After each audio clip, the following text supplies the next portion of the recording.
নমস্কার। আজকে আমার অতিথি এমন একজন ব্যক্তিত্ব, তার সম্পর্কে আপনারা শুনেছেন, কিন্তু সেই অর্থে সংবাদ মাধ্যমের মুখোমুখি হওয়ার অভ্যাসটা নেই, প্রচার বিমুখী। যদিও তিনি প্রচার প্রমুখ, সহকারী প্রচার প্রমুখ পূর্বক্ষেত্র, কাদের বলুন তো? রাষ্ট্রীয় স্বয়ংসেবক সংঘে। পূর্বক্ষেত্র মানে পশ্চিমবঙ্গ, উড়িষ্যা, আন্দামান নিকোবর এবং সিকিম। ডক্টর জিষ্ণু বসু যাদবপুর বিশ্ববিদ্যালয়ের মেকানিক্যাল ইঞ্জিনিয়ারিংয়ের কৃতি ছাত্র, তারপর সেখান থেকেই ডক্টরেট করেছেন। এখন সাহা ইনস্টিটিউট অফ নিউক্লিয়ার ফিজিক্সের সিনিয়র সায়েন্টিস্ট হিসাবে কর্মরত। আমি প্রথমেই ডক্টর বোসকে স্বাগত জানাই আমার এই অনুষ্ঠানে। জিষ্ণুদা, 2025 হচ্ছে সংঘের শতবর্ষ।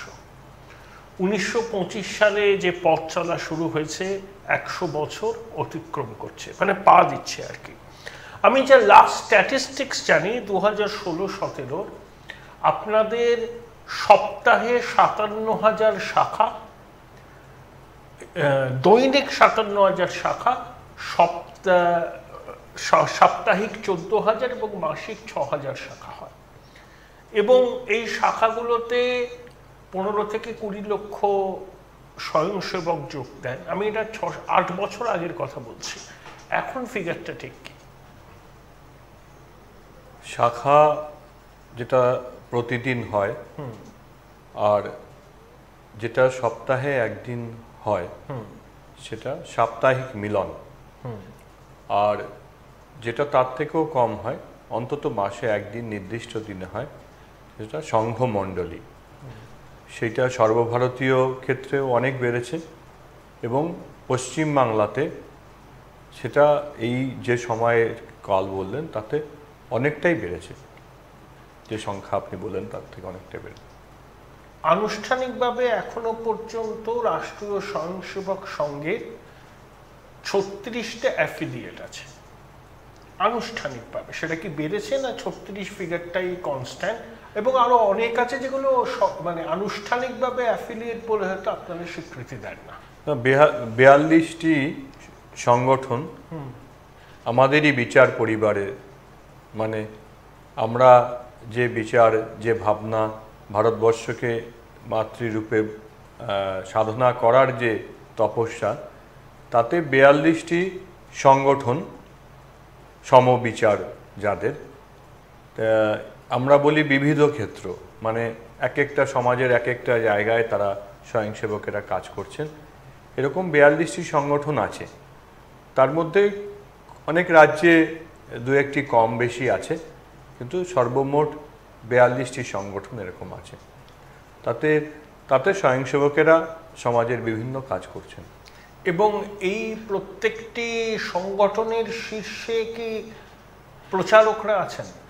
না, সবকটি সংগঠনের শীর্ষে প্রচারক নেই, বরং প্রায় কোনো সংগঠনেই শীর্ষ মানে সভাপতি এবং সম্পাদক, বেশিরভাগ ক্ষেত্রেই প্রচারক থাকবেন না, সেরকমই সংগঠনের ঠিক করা হয় যে সমাজের যারা গৃহস্থ তারা থাকবেন, প্রচারক থাকবেন না, সেরকমই ঠিক করা হয়।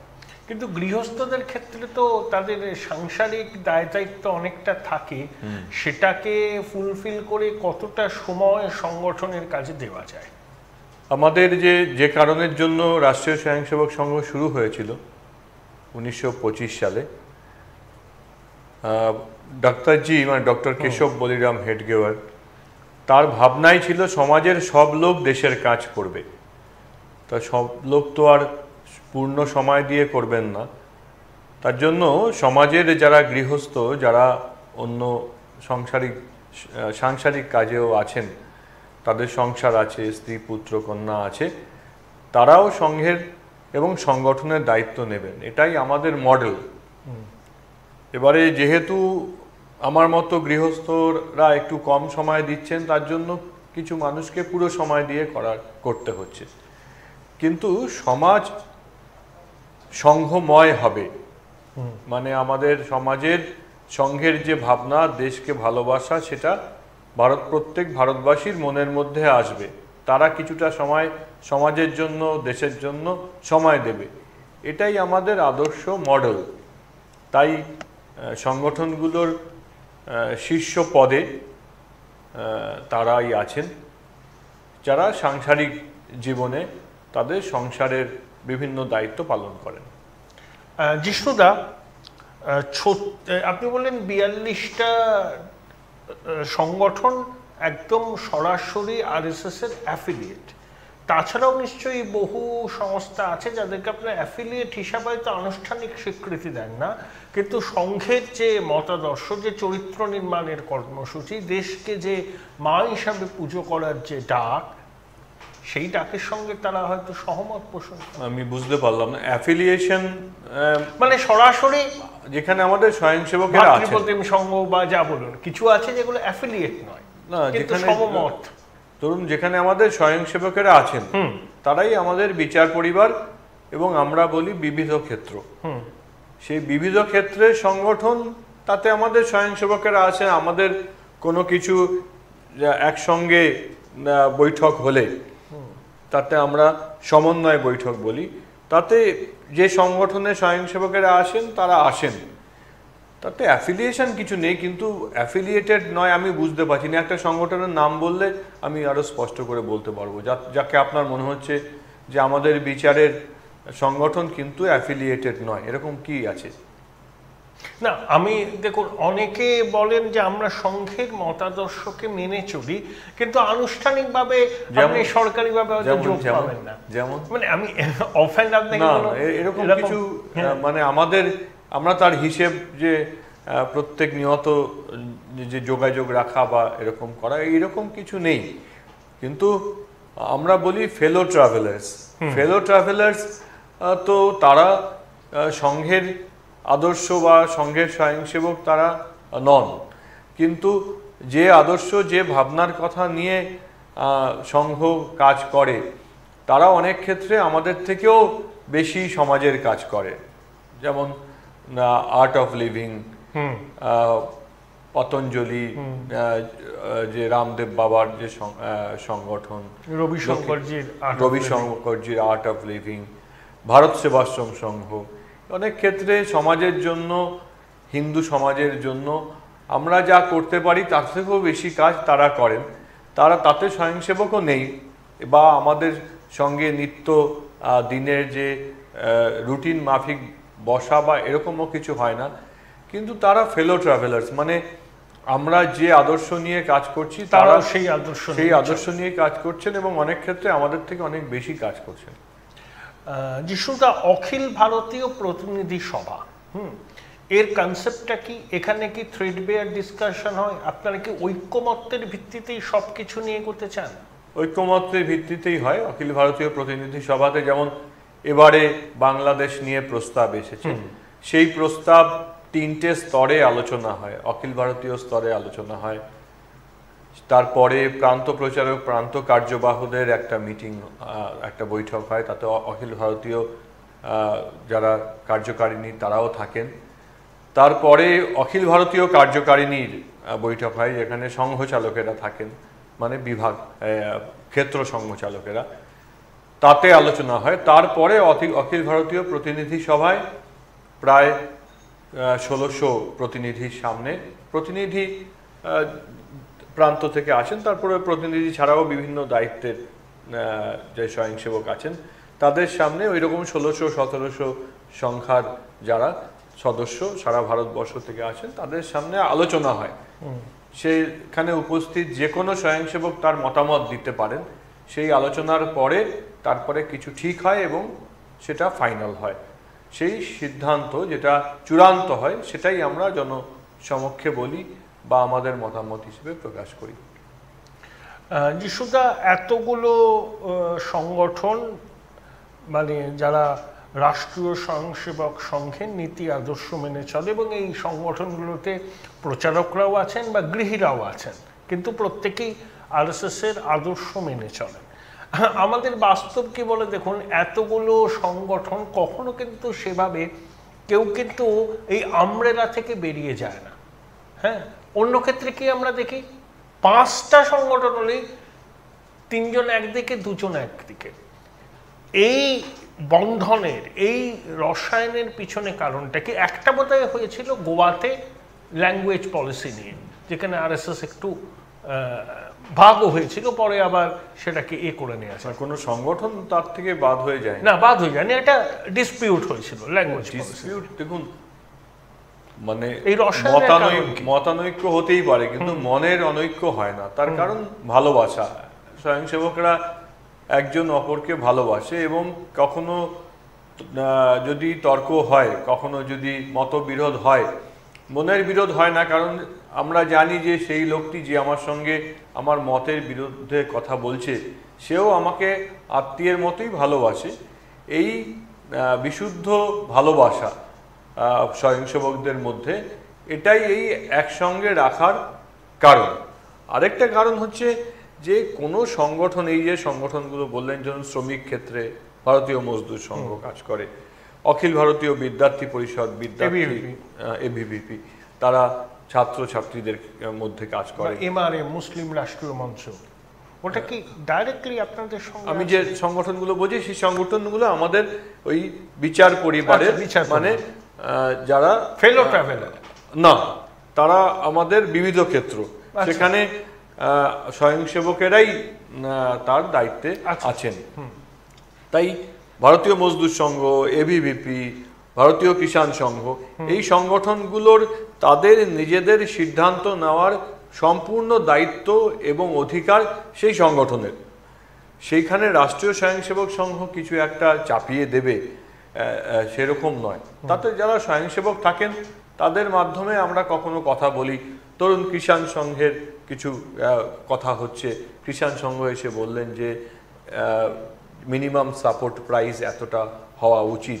কিষাণদের প্রকৃত অবস্থা কিষাণ সংঘের যারা কার্যকর্তা তারাই জানেন।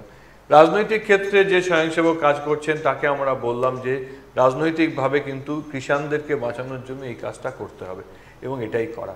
ওইটুকু অংশই আমাদের কাছ থেকে ইনপুট থাকে।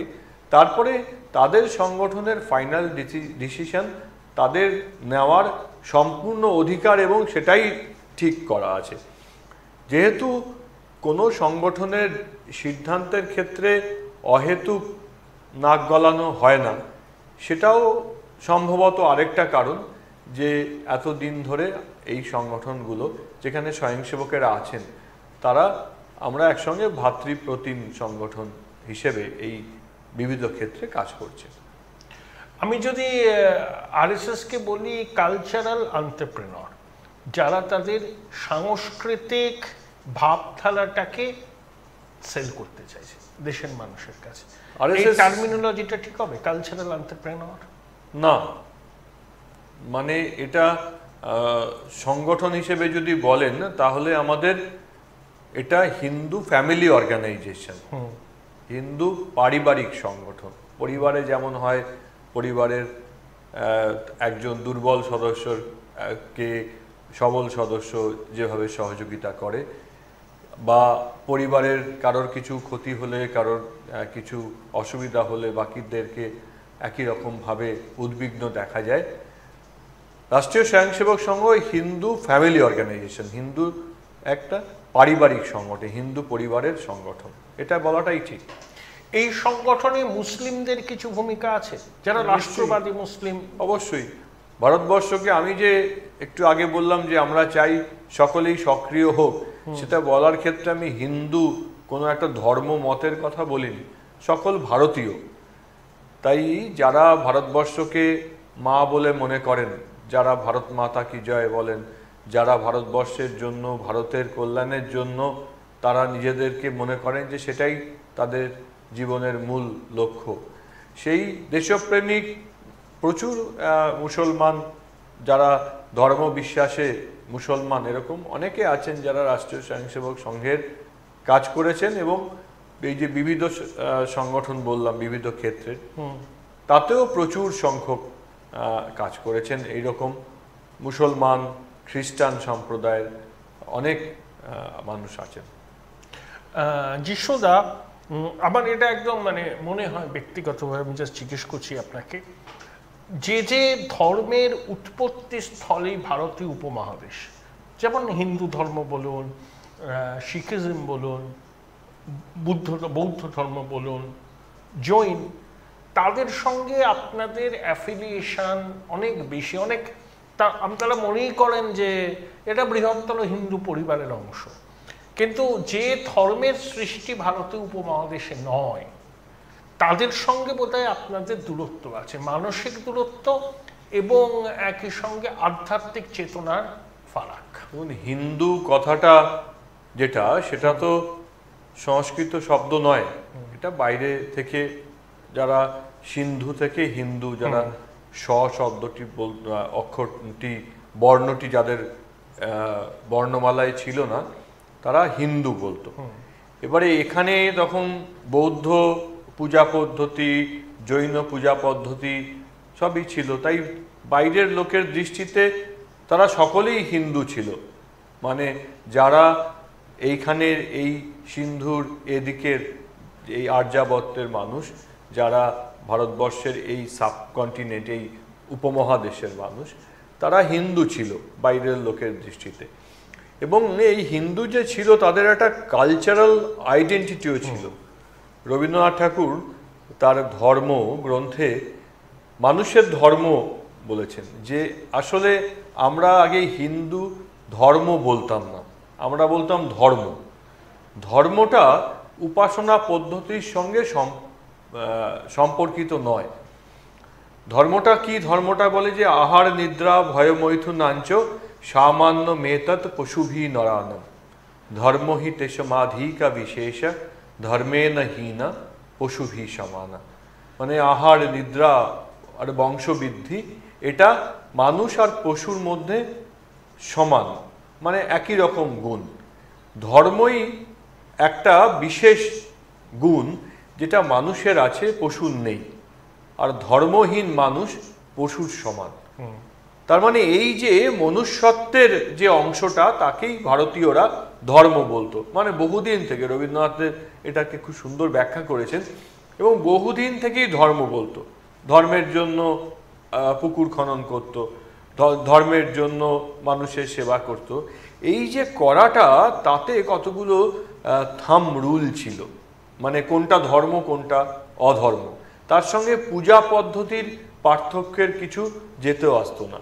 মানে বলা হতো এরকম যে অষ্টাদশ পুরাণেষু ব্যাসস্য বচনোদ্দায়ম পরোপকার পুণ্যায় পাপায় পরপীড়নম। মানে 18টা পুরাণে যা বলা আছে, ব্যাসদেব দুটো মাত্র কথায় তা বলেছেন। সেটা কি? পরের উপকার করলে পুণ্য হবে, পরের অপকার করলে পাপ হবে। কেউ একজন মসজিদে যাচ্ছে, তাকে যদি আমি উপকার করি তাহলে আমার পুণ্য হবে। এবং কেউ চার্চে যাচ্ছেন, কোনো একজন খ্রিস্টান ধর্ম পালন করছেন, তারকে যদি আমি অপকার করি, তাকে যদি আমি ক্ষতি করি, তাহলে আমার পাপ হবে। আমি কাকে উপকার করলাম আর কাকে অপকার করলাম, সেটা কিন্তু আমাদের যে ধর্ম তার মধ্যে নেই।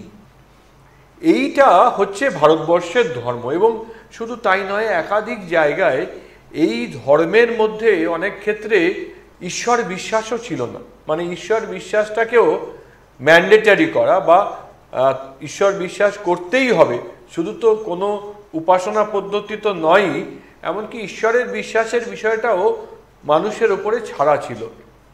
এরকম বলা হয় যে দশঙ্ক ধর্ম লক্ষণম, 10 রকমের ধর্মের লক্ষণ। ধীতি, সমা, দম, স্তেয়ম, শৌচম, ইন্দ্রিয় নিগ্রহ, ধীর, বিদ্যা, সত্যম, অক্রোধ, দশকম ধর্ম লক্ষণম। মানে কোনো কিছুকে মন দিয়ে ভাবা, পরিষ্কার থাকা, চুরি না করা, মিথ্যে কথা না বলা, এরকম 10 রকমের গুণের কথা বলা আছে।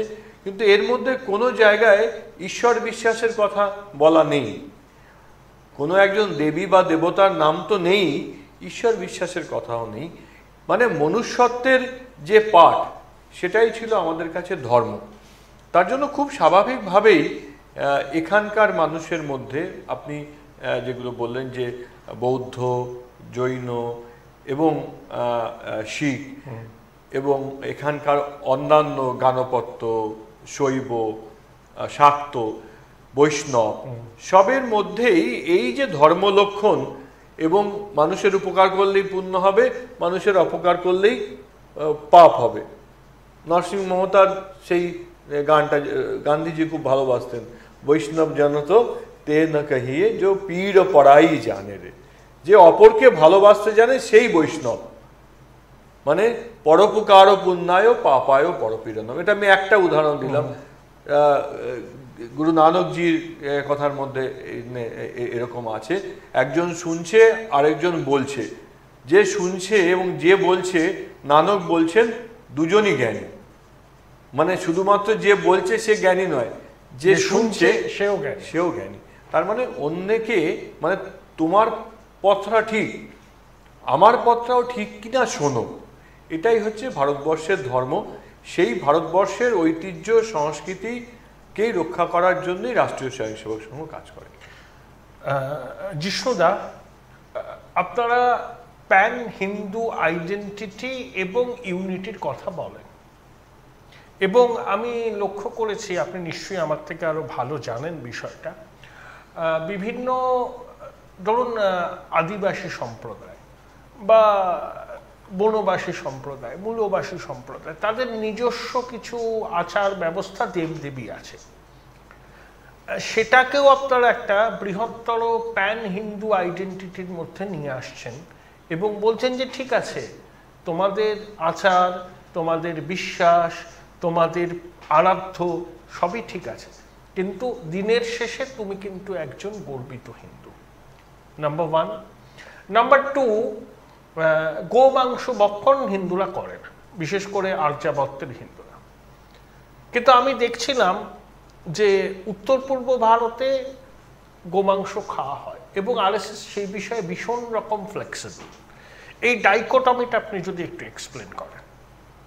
প্রথম কথা হচ্ছে যে বনবাসী, মানে তপশিলি উপজাতি যারা, তারাই ভারতবর্ষের সংস্কৃতির অনেকাংশে সঠিকভাবে ধরে রেখেছে। এই যে হিন্দু সংস্কৃতি যদি বলেন, আপনাকে অনেক কিছু বলে শেখাতে হয় বা বলতে হয়, ওদের জীবনযাত্রার মধ্যে প্রত্যেকটা কাজের মধ্যে এই পরোপকার পুণ্যায় পাপায় পরপীড়নম এটা ছিল। তার জন্যই জল জঙ্গলকে রক্ষা করার কাজ ওরা এতদিন ধরে করতে পেরেছে। এবং যখন যারা বুঝেছেন যে বাইরের থেকে শত্রুরা লুট করার জন্যই আসছে, তখনও কিন্তু বিরসা ভগবান, বিরসা মুন্ডা সবচেয়ে প্রথম আন্দোলন শুরু করেন। এবং এখন আপনি বলছেন যে তারা অন্য কি, বিরসা মুন্ডা প্রত্যেক ঘরে ঘরে তুলসী স্থাপন করার কথা বলেছেন। এই যে আমাদের যে প্রকৃতি এবং সমগ্র পৃথিবীকে ভালোবাসা, মানুষ এবং তার সঙ্গে প্রকৃতি, এইটা অনেক ক্ষেত্রে তথাকথিত তপশিলি উপজাতি সম্প্রদায় এই ভাবনা, যেটা হিন্দু ভাবনা, তাকে বেশি ঘনিষ্ঠভাবে, বেশি গুরুত্ব দিয়ে রক্ষা করেন।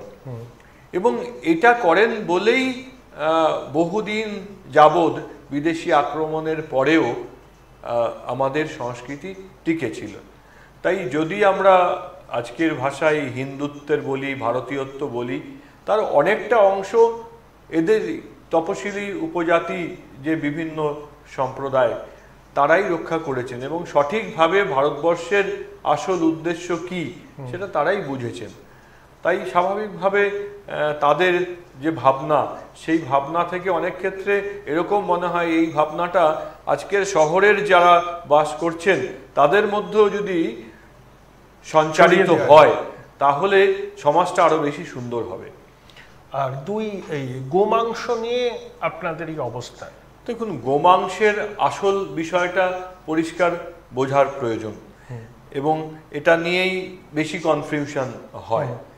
যে যখন আরব আক্রমণকারীরা এখানে এসেছিলেন, সেই সময় যে কটি আপনি বললেন যে বৌদ্ধ, জৈন, গানপত্য, বৈষ্ণব, শাক্ত এবং আপনি আদিবাসী মানে ট্রাইবেরদের কথা বললেন, তাদের যারা প্রকৃতি উপাসক তারা কেউই গোমাংস ভক্ষণ করতো না, একদম পরিষ্কার স্পষ্ট করে বোঝার দরকার। তা কেন করতো না?